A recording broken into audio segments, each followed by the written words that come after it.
Hey guys, I hope you can hear me over the wind. I just had a chance to come over here. It just happened to be a windy day, but this is where we've been using this smart fence and putting these girls on this cereal rye here.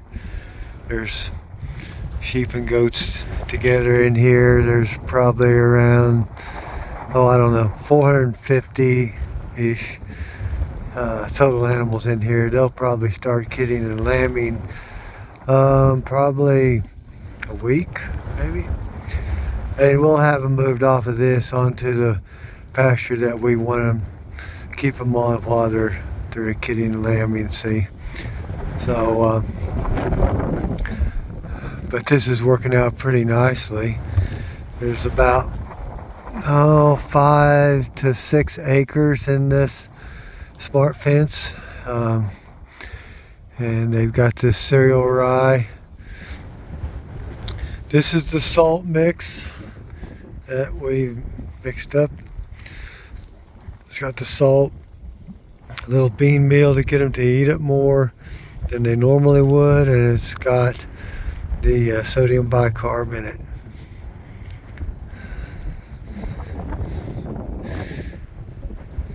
And I think they're eating about what Steve Campbell recommended them to eat. So sometimes you have to adjust that just a little bit. You just have to play with it.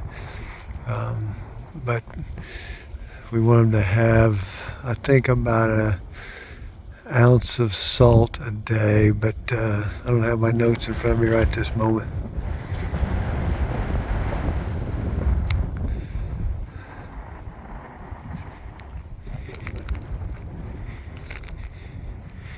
And here's the water system.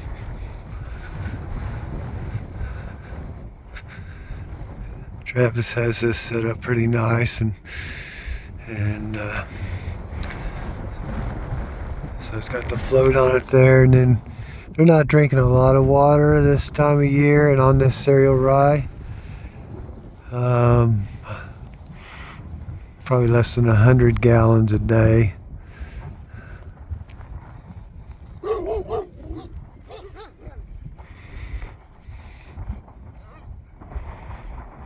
Oh, the dog smelled something.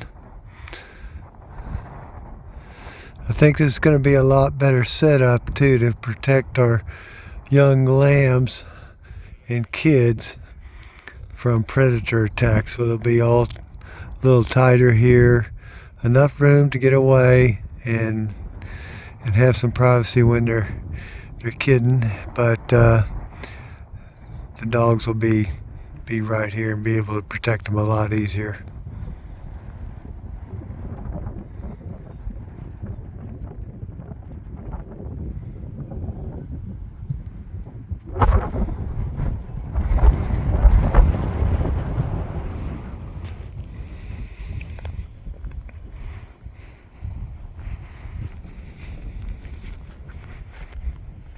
Here's our charger. It's I think it's about a 6 joules charger, and you can see we've put the solar panel on top of that kind of a Tupperware type of a box, a plastic box. That's the ground rod there, and a wire going over to that just shoves in the ground for this temporary setup.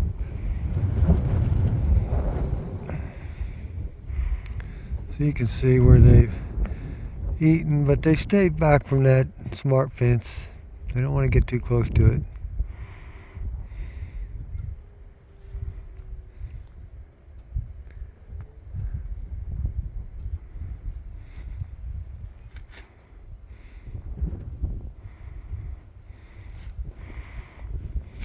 They look pretty content right now.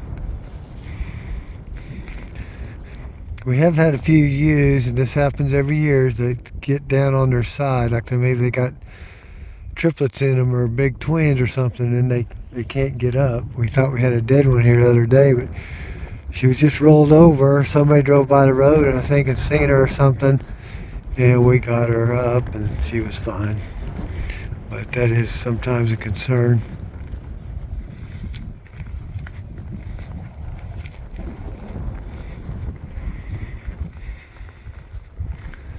So far so good. I'll keep you posted on what happens here once we move them and the kidding season starts.